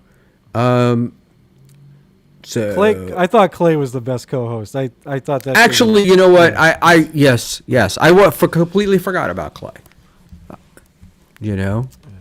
And I had Clay do work for me. He made figure for me. Right. Blah, and you could not wrangle him into talking about John. And not that I didn't even really try, but I did ask him to come on the show at some point. We'd been talking, and he was like, he wasn't going to shit on John, no matter and it was almost like no matter what John did, it would he wasn't going to do that, and so I give him that credit, but he has taken a lot of shit from John.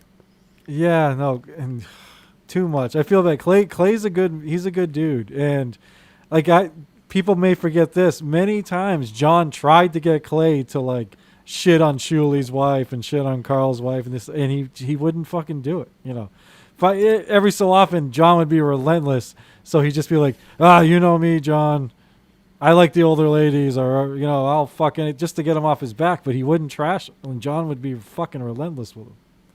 Yeah, what happens is somebody's mad at me because I forgot Clay, but it's the errors of the show that it's been I'm not really interested in John, so there's a lot of shit that I don't watch, and or parts of it, but I did enjoy now that I'm thinking about it, I did enjoy Clay, but I kept waiting for I couldn't figure out what Quadfather was doing, and I was there, and he was he really was saying to people that he was this was not a troll, and I tell you the truth, I don't think it was until the Dr. Steve shit happened, or I think maybe he started it as a troll, but then he got to like it, and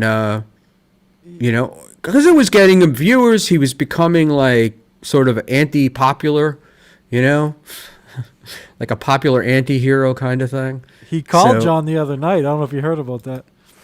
Yes, I did. Yeah. I did. I heard that was on my thing. So, all right, we're gonna wrap it up here in a couple minutes. Ava, I believe that she was a true believer. I don't know whether she is today, but I think when she was doing this stuff, she saw a guy who was being ridiculed and pummeled and wanted to help him out. Yeah, and I can understand, ironically, when Eckel and I first became friends, we felt that John was being, we're glad that Clay's there and this person's there, because it was almost too much seeing John get piled on. I used to defend John all the time before I had issues with him. He was not perfect by any means. I had some problems with him, but it's tough. Some of us have a problem seeing somebody piled on or whatever, and then only until you start seeing other shit he does, or he does shit to you, you're like, all right, this guy is a fucking asshole.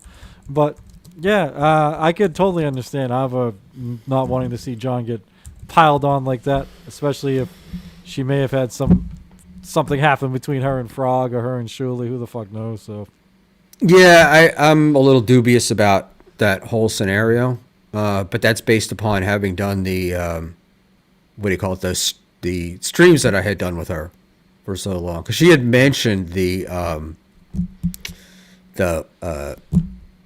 going to the house. Yeah, yeah. She had mentioned that on stream, and having had some arguments with Ava, there's a lot of time shifting going on.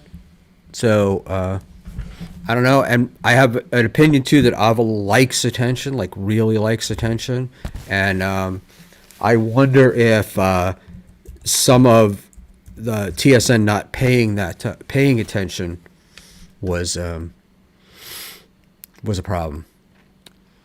So Yeah, there. it's possible, I guess. All right, so go ahead. I'm sorry. No, I was just go, gonna go. say I love Ava, but clearly she loves.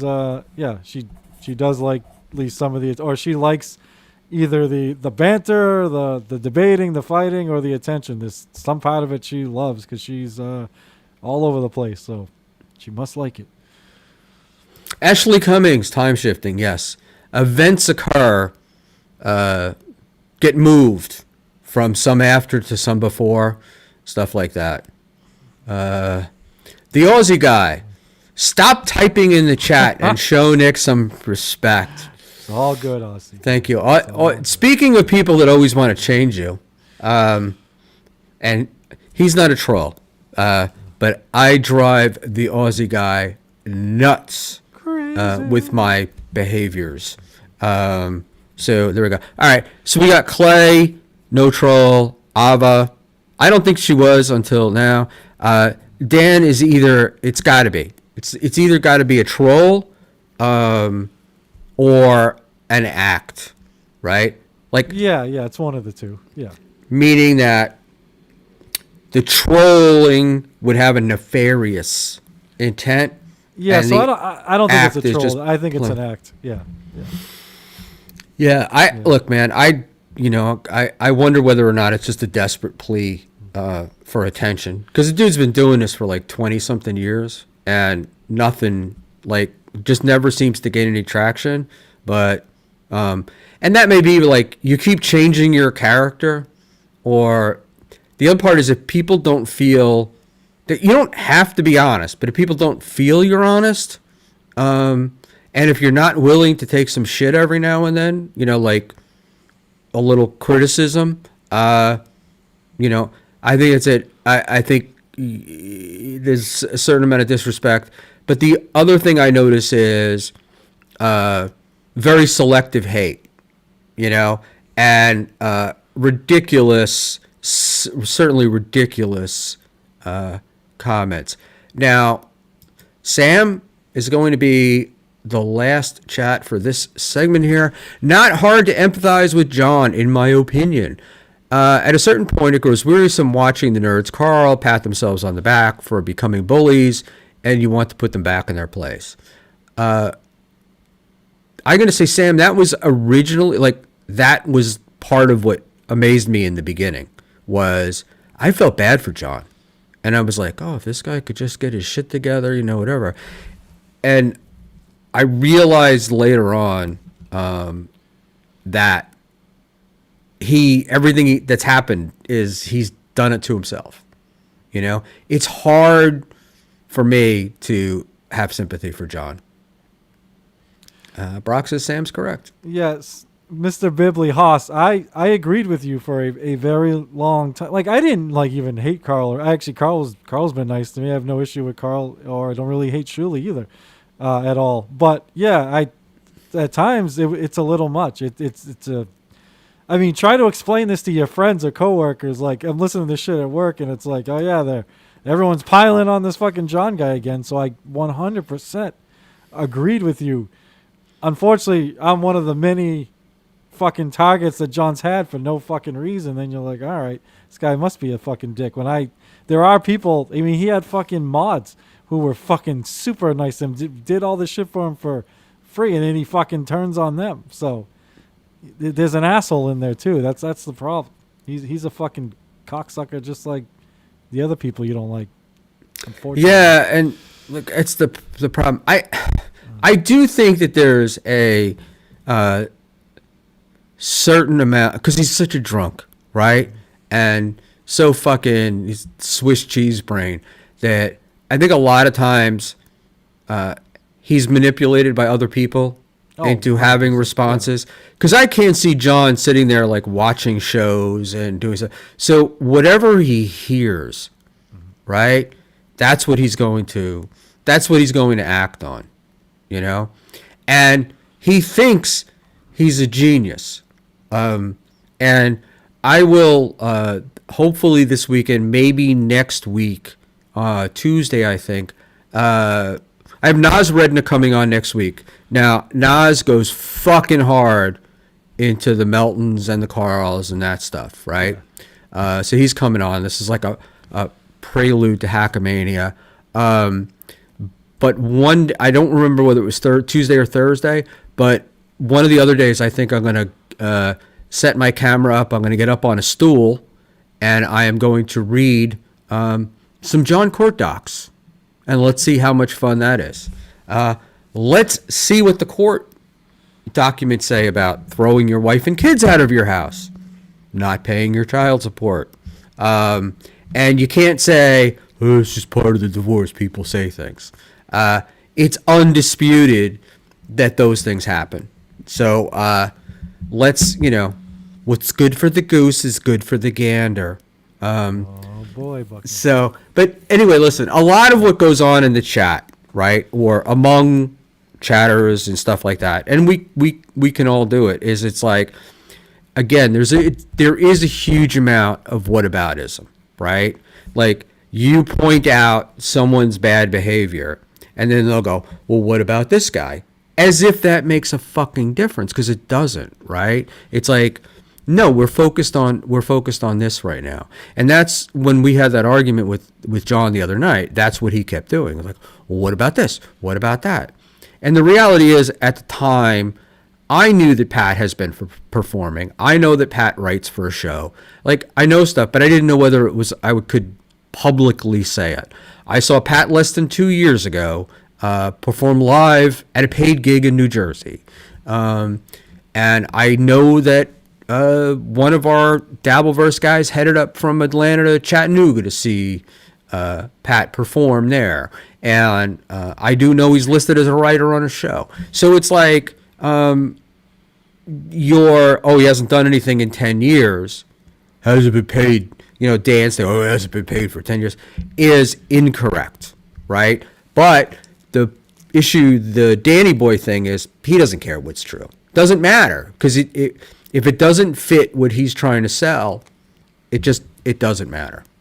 And I do laugh because he did say on John's show that he was in sales, and all I kept thinking was, this guy is just it's too much bullshit, because he's doing the like sales guy stroking thing that only works like there's a certain IQ that works great on.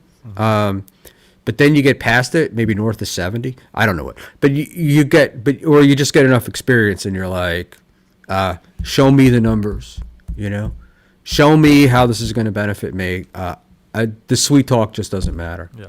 And so that is where we're going to go. So Nick, I want to thank you for coming on. When can we see your shows? I don't have any shows, but I do stream from this couch every so often. Sunday nights at 9 p.m. Eastern Time with Liquid Cryptid. We do a political show. The man who clips Stuttering John streams.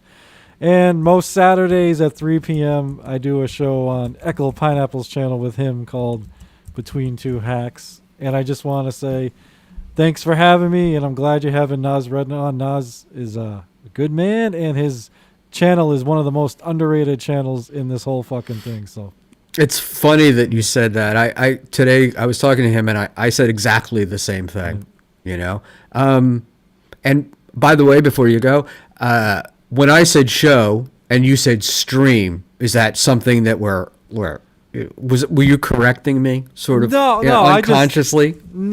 I don't know. I don't do. To me, a show has production and all this stuff. I'm some hack that sits on his couch and talks politics and talks whatever. So yeah, Right. I feel Okay. weird calling it a show because I don't feel like I do just a don't show. want you. See, my thing is, I don't want you to let. I don't want to ask you that question, and then you say, "Oh, I don't do one," and then everybody forget. You're like, then, oh, okay, he's not on. I got And you. I got you. Yeah, I'm not. you know, that I wanted worried, you to but correct. Thank you, Buck. Nick it's dabbling in politics with Liquid Yes. Cryptid, Sunday nights, 9:00. Be there or be Schmuel. Thank you. All right, I'm gonna pop you out, and then I'm gonna finish up with the chat here, and then I'm going to bed. Well, Good night, my friend. Thanks so much for coming on. Thank you, Buckman. All right, bud. All right, you got a few minutes of Buckman all alone. I really want to take a break, but because I can't find my nicotine lozenges, and I'm jonesing for some smoke. Are you serious, Mr. Balmer? All right, and I watch whatever's on Sundays, bro. Sorry, bro. It's gonna be tough, and I'm sure Nick will be sad, but he will get over it.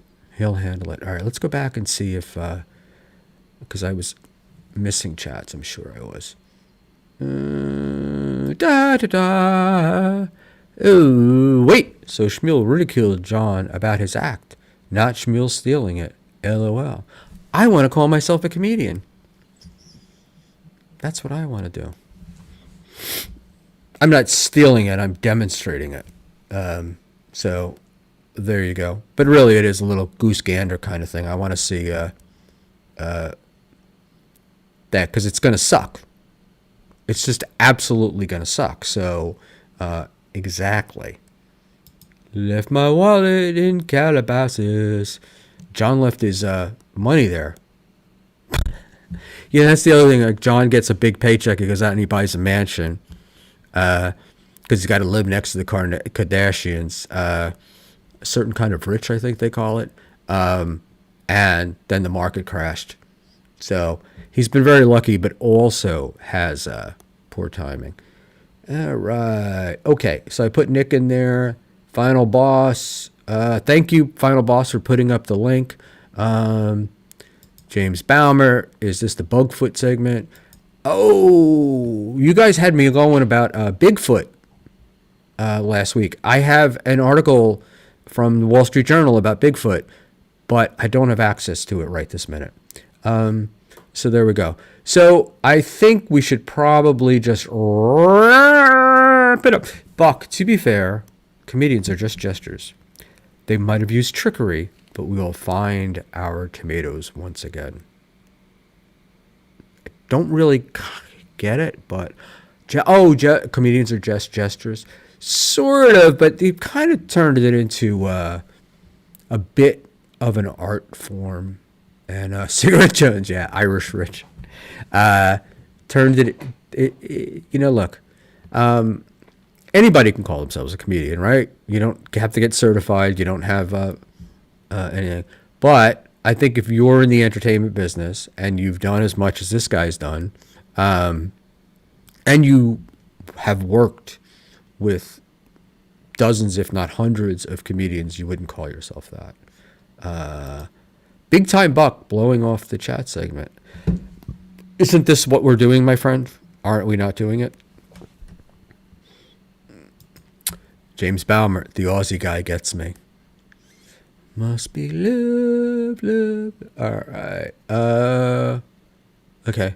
And you guys are actually kind of blowing me off because our numbers, the numbers are dropping. So from what I heard, KB is back, will not come back to YouTube until he gets paid by YouTube for the last month. And then he's going to make a decision, which, look, his decision is probably going to be how much is he making.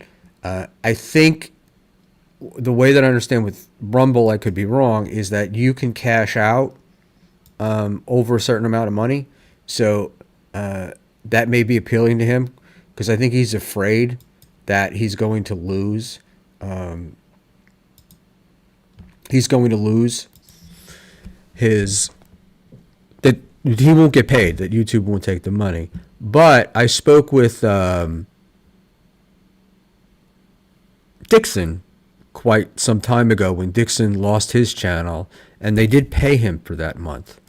So they paid him what they owed him, what he had then. So I don't think that you'll do that. He'll be back. Plenty of people like myself don't bother with going to Rumble. I have not watched the show since he's went on there, and Rumble is really a scarlet letter, right? Like if you're on Rumble and exclusively on Rumble, I think most people think there's something wrong with you, or they're right-wing conspiracy nuts that somehow think they're sticking it to the government by going over there. But and that's why I was the sign. There's like signs that these guys that either have made money or want to make money streaming, that their quest is failing, because one will say, Rumble is my primary platform. Rumble is my primary platform. And they'll push that as if it's true. And then the other thing I see is when they start saying, oh, I'm going to stream to multiple platforms. Like I'm going to stream to Kick and Twitch and whatever else I can find. There's my printer. Whatever else I can find, I'm going to do that. And somehow that's the ticket. And to me, it just means like, because we've all seen the numbers, right? Like, whoa, too much. You see in my backlight. Now you're seeing, what did I do here? I have this thing on Face Follow. This is for those of you that are interested, this is, I turned it off. Hold on, it's on. This is an Osmo Pocket 3. So when I move, it follows me. It's actually pretty cool. But I use it for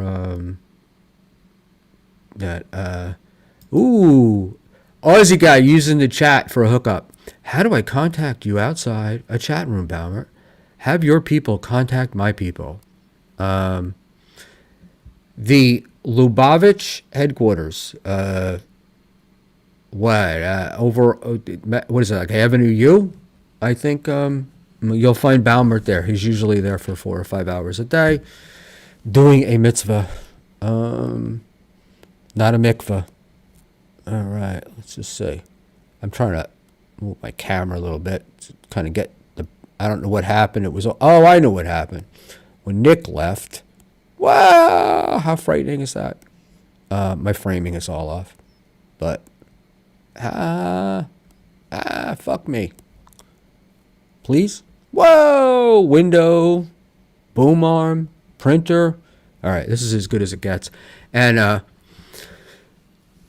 this little thing up here is I built a green screen stand out of PVC, and I'm using clips instead of clamps.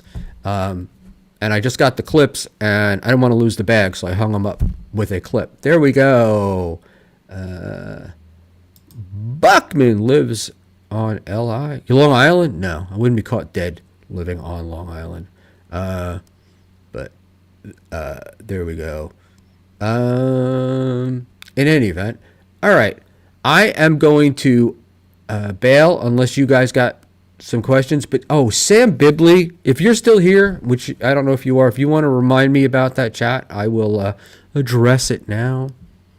I'd be happy to. I just didn't want to get sidetracked. And just for full disclosure, I timed Nice Podcast Stupid Dan out for 5 minutes tonight. Just didn't want to do the thing. Jerry Shepardini, clip and clamp is the same thing. If it were the same thing, we would not have two different words. Would we?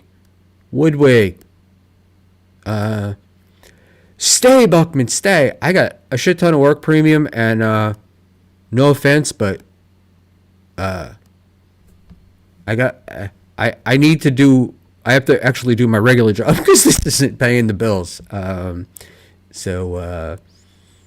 Yeah. There you go. Yes. I noticed you deleted his super chat. I did read it. We did put it up. And if he complains, he complains. No, I'm not using a filter. I'm on EVMux. Hold on, let me check. Camera, right?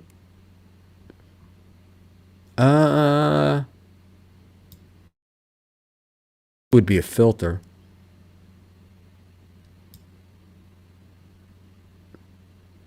Is that different? That's the filter. I don't have the, but I don't have the, I don't have it on because I don't think EVMux lets me use a filter and a green screen at the same time.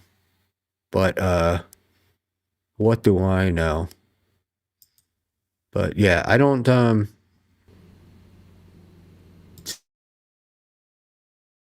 we're gonna fuck. All right. Virtual green screen is. Guys enjoying it. All right. Nah, Sam, it was you asked me a question about something about Carl and Shuley lying, if I remember. Oh, because they make money, they don't lie. That might have been it. Hold on. All right. So, forgive the poor framing. Oh, I know part of it is. James Baumer, let's just, I have to get the article from the Journal. I printed it actually, but it's down at the beach. We'll do it this weekend. All right. Anyway, I will find that chat, Sam, and we'll get to it in the next, it's kind of an evergreen question. So in any event, Ashley, good night. You're still beautiful, and we miss seeing you here. Chris Mack, did you guys see they conducted IQ test in Lagos, Nigeria, trying to brunk right-wing extremist talking points? And I don't know if it's changed, but IQ tests were always very racist when I was a child, because much of the questions that they would ask you would be about things that you didn't know, or stuff that you, like clock questions, and these people never fucking had one. 69.7. Yeah, I would have to, I'd have to see what the test, what the tests are in other non-Western or Westernized. If they went around, if they did it in parts of Pakistan, would we get, what would be the yeah. So actually, smart people don't take IQ seriously. It's not real. I think we're onto something here. I think it's one of those things where it's like a good way to group people, but not necessarily individually does it work, And there we go.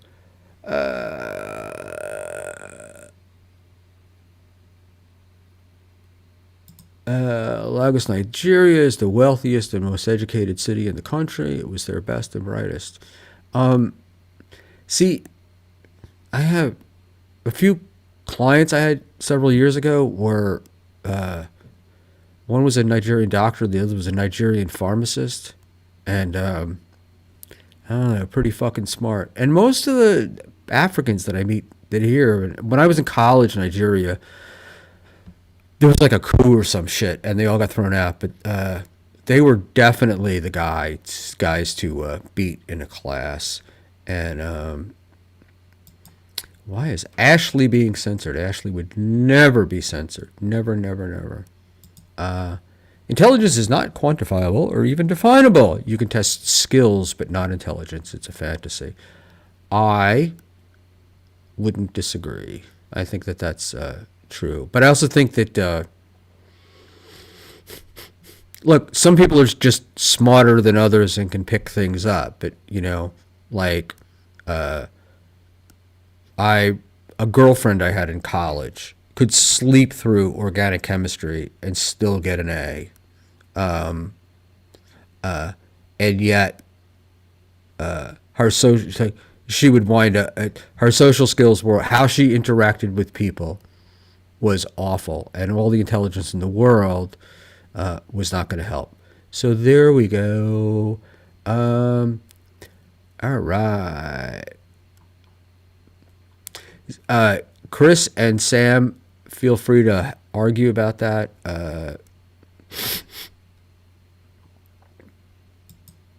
Chris, I got a 97.5 managerial accounting midterm. I just feel like, Chris, you've taken like every class in the world on all these different subjects.